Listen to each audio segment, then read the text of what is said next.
In this lecture, we will discuss part 3 of the relevant judgment, and that is J.P. Unnikrishnan and others versus State of Andhra Pradesh and others, which was decided in the year 1993.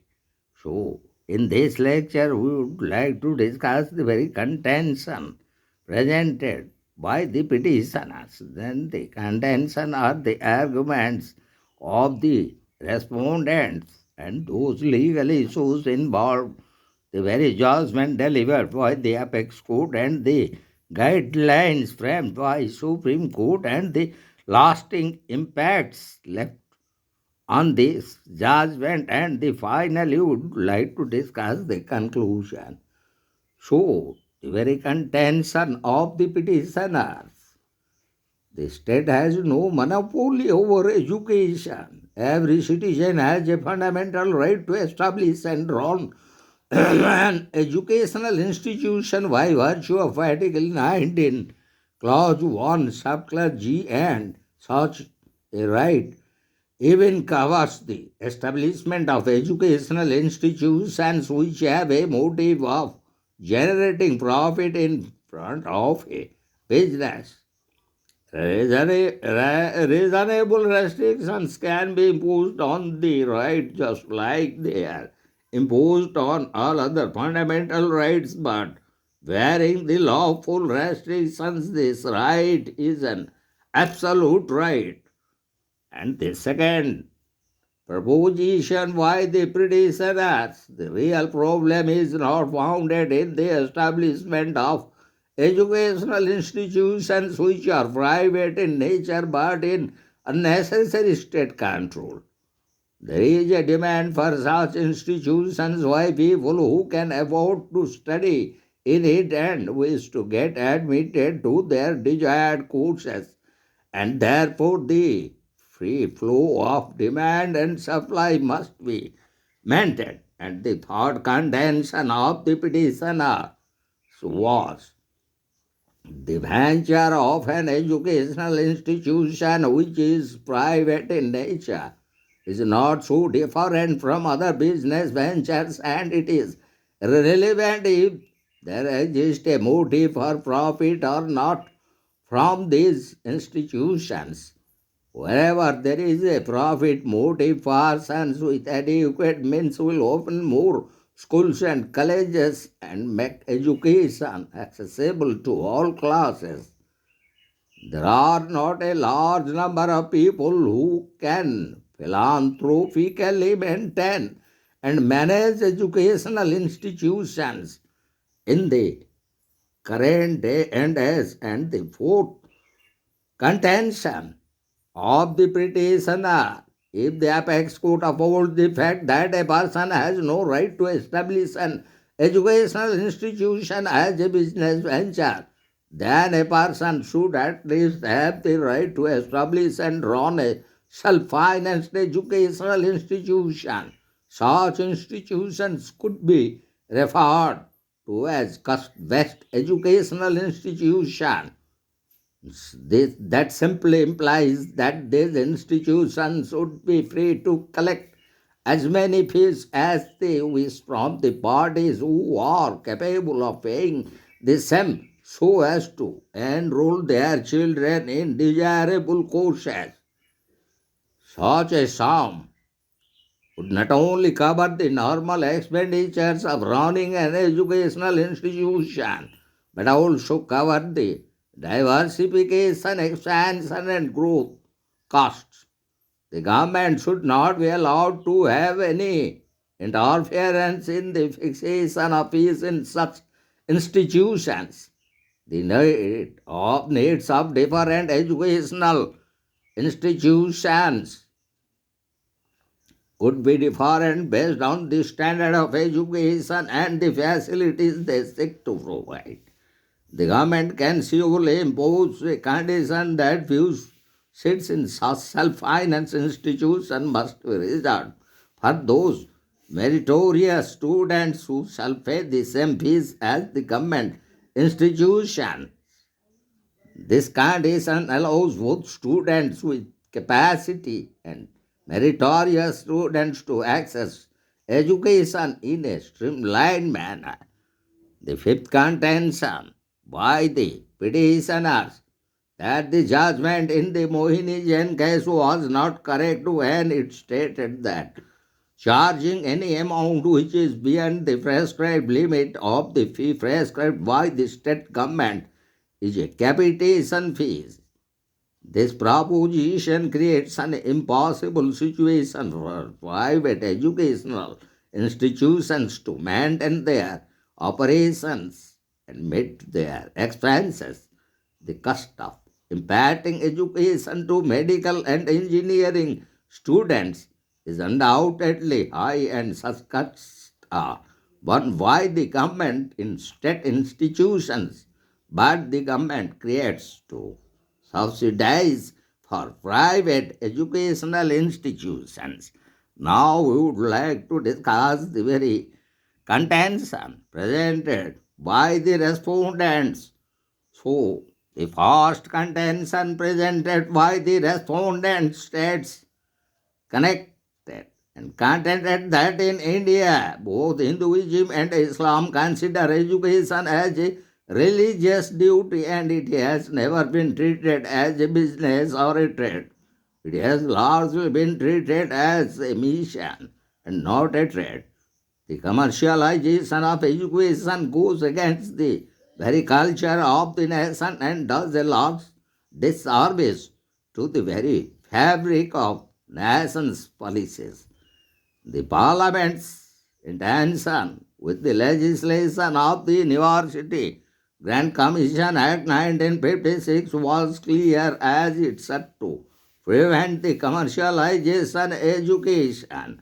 The second contention why the respondents is that it is to be noted that imparting education is one of the most important state functions, and this function can be performed by the state either directly or through state instrumentalities like private educational institutions.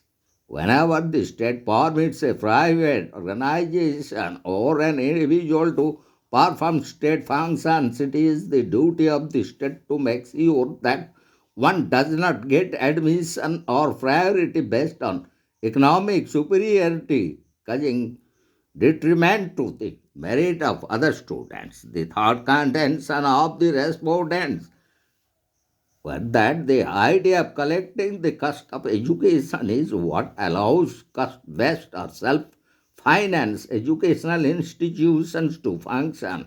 But such an operation is morally wrong and opposed to the interest of the public.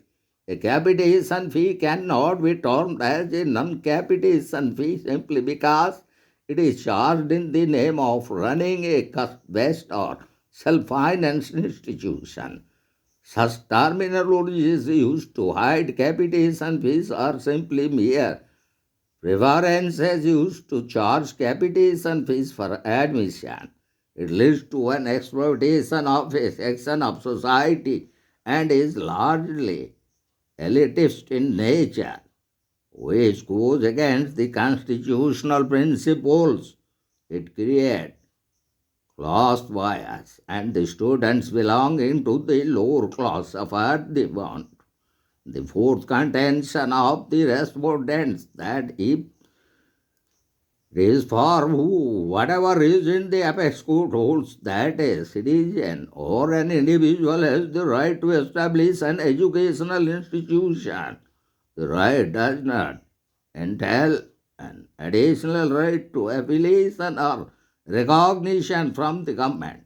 The apex code has held before that even a minority educational institution has no right to affiliation or recognition, and therefore such a right cannot be conferred upon the minority community.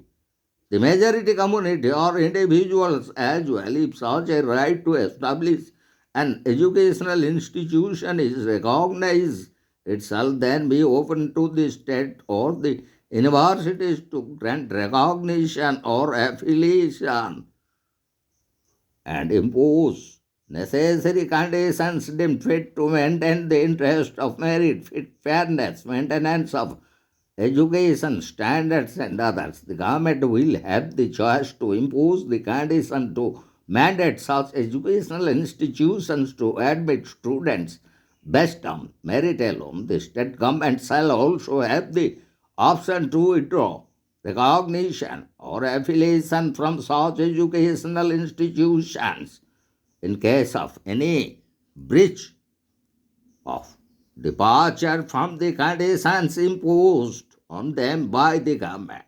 The fifth contention of the respondent, that if any in circumstance the government does not impose such conditions on the private educational institutions, such conditions would be implied to be imposed, as in such situation the private educational institutions functions as state instrumentalities conducting state action. The very fact that education is a primary public function and heavily interlinked with state processes makes their operation a state action. At the very least, they would be required to conduct themselves fairly in the process of admitting students and recruitment of teachers and non-teaching employees. These types of educational institutions should be bound to not charge any fees which would be higher than that charged by government institutions offering the same course. In case of extra finances and expenditures, these institutions must meet them through donations or help from religious and charitable organizations. These institutions cannot be allowed to demand that they collect capitation fees fast and then establish the institution. Only the bare minimum operational cost can be charged from students, not the hefty capital cost.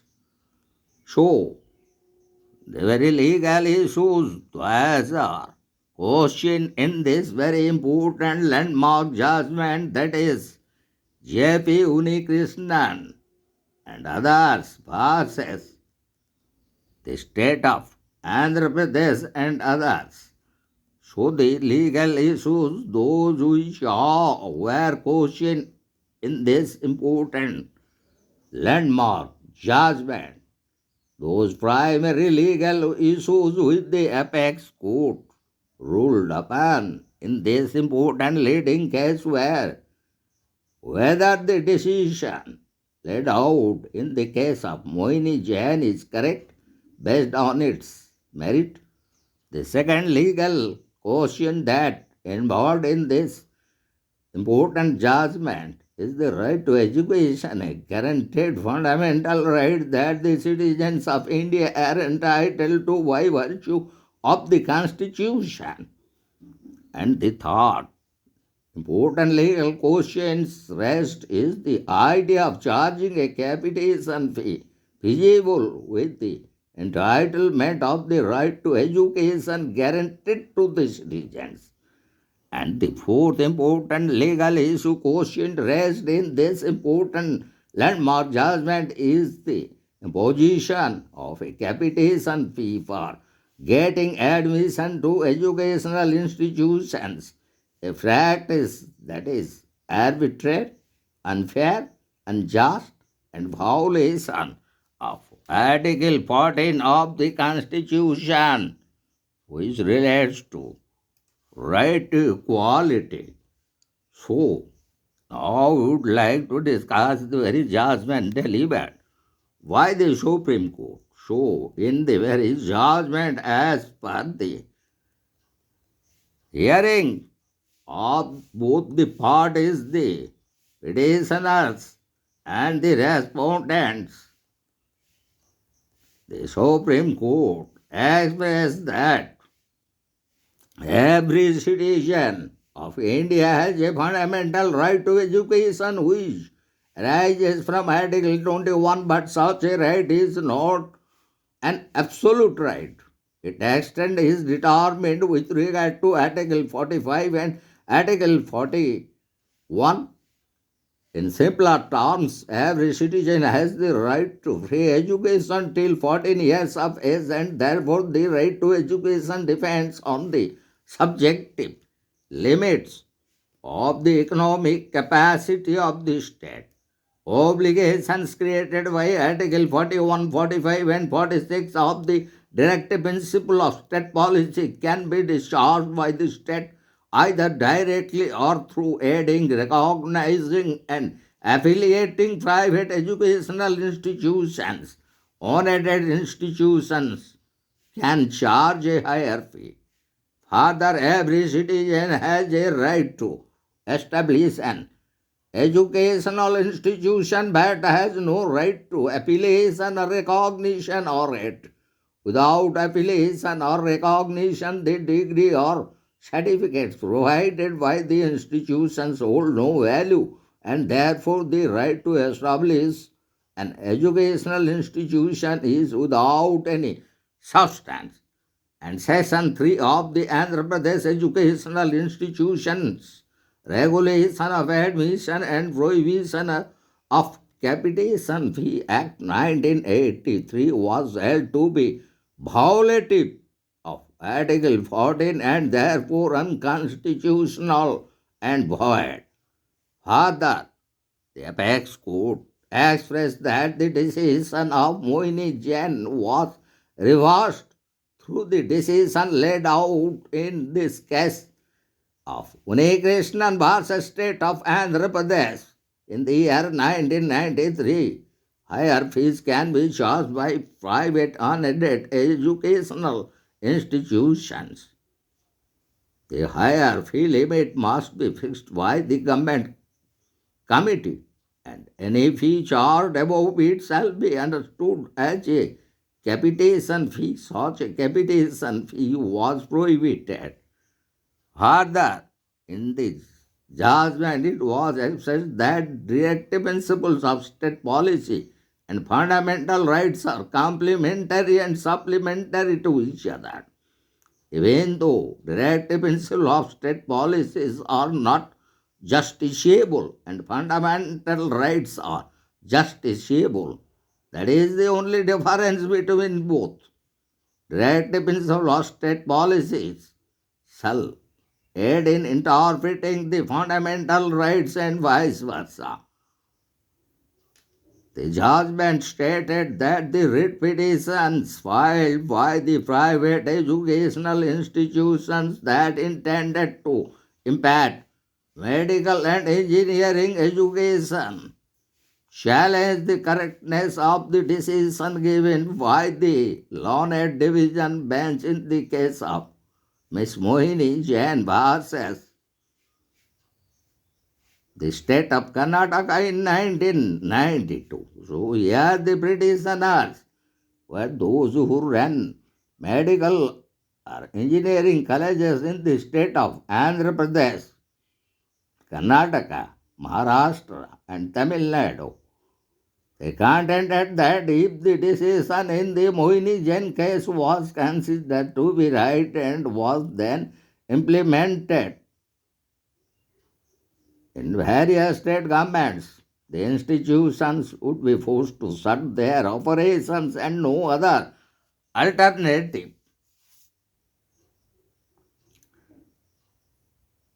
would be left for them. The apex court therefore believed it is important to first ascertain what truly the decision of Mohini Jain case, and that in particularly now we will discuss those Supreme Court guidelines laid down by the Supreme Court in running and establishing private educational institutions. So, the very particular guidelines as provided and laid down by the Supreme Court in particularly relating to the establishment and running of private educational institutions, and in particularly in the case of relating to the fundamental right as provided under Article 19, Clause 1, Subclause G, regarding the very right to carry out trade, business, occupation, profession, and whether establishing educational institutions are falling under as a fundamental right, and it could be considered as a right conferred under Article 19 as regarding establishment running of educational institutions. So the guidelines as laid down by the Supreme Court. So the scheme developed by Supreme Court of India was in the nature of guidelines which could be recognized by appropriate government and affiliating authorities while imposing conditions. So the guidelines are professional colleges should be permitted to be established and managed only by a registered society, public trust, or religious and charitable body. No individual, firm, company, or other body shall be allowed to do so. Existing educational institutions which do not comply with such norms were asked to comply within 6 months. And the very important second guideline, that is a minimum of 50% of seats in all professional colleges were to be filled by government or university nominees and shall be referred to as free seats. Students chosen based on merit were to be admitted to such seats, and the criteria were to be decided by admitting authorities. The remaining 50% of the seats were to be called as payment calls, which were to be filled by the candidates ready to pay prescribed fees. No reservation of management quota was allowed.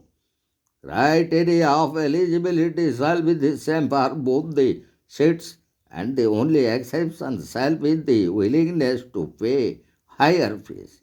Management of professional colleges was not allowed to impose any other eligibility criteria for both type of seats.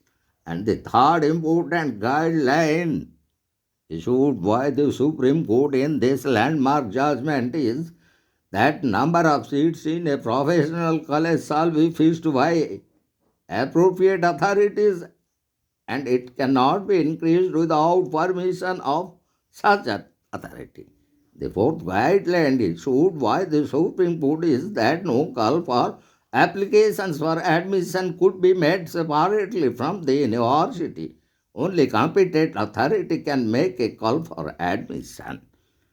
And the next guideline issued, that is every professional college must submit the recommended fee structure to the appropriate authority for approval, and the fee must fall within the ceiling limit prescribed by the authority.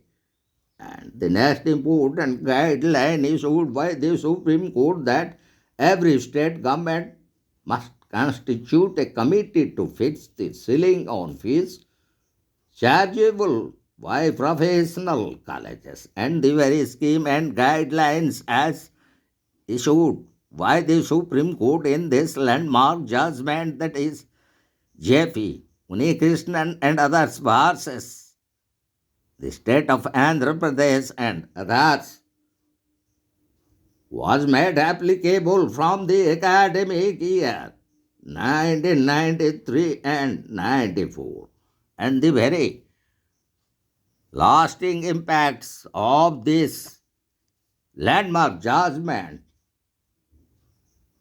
the decision remains quite comprehensive as it dealt with matters pertaining to various states of India, many significant laws and interpretation of significant constitutional provisions and principles. It primarily recognizes the existence of the right to education and the obligation of the state to provide free and compulsory education to all citizens till the age of 14 years. Beyond the age of 14 years, the state's obligation is dependent on its economic means and development. It also overturned principles set forth by a previous landmark decision given by the apex court in the case of Mohini Jain vs. State of Karnataka in 1992. As a result of this decision, the 86th Constitutional Amendment Act 2002 was passed, which resulted in the inclusion of Article 21A, which explicitly guaranteed the right to education to all Indian citizens. This decision also laid down the principles that fundamental rights and direct principles of state policies supplement and complementary to each other. Therefore, this decision holds the utmost significance in the Indian legal system and as is a valuable precedent which was cited by the highest court or the higher courts in Indian judiciary. Now we would like to conclude our lecture on the very topic and that relating to right to education, right to establish private professional educational institution and the very fixing of capitation fees and how it is falling under fundamental rights that in particularly Article 19 Clause 1 Subclause G as relating to establishing and running and maintaining educational institution. So the matter served as a landmark judgment creating guiding principles regarding the right to education and right to establish educational institutions. The judgment, however comprehensive, upholds the national policy which states that the commercialization of education is against the morals and interests of the public. It recognizes the importance of education while also recognizing the significance of the state's obligation towards imparting education.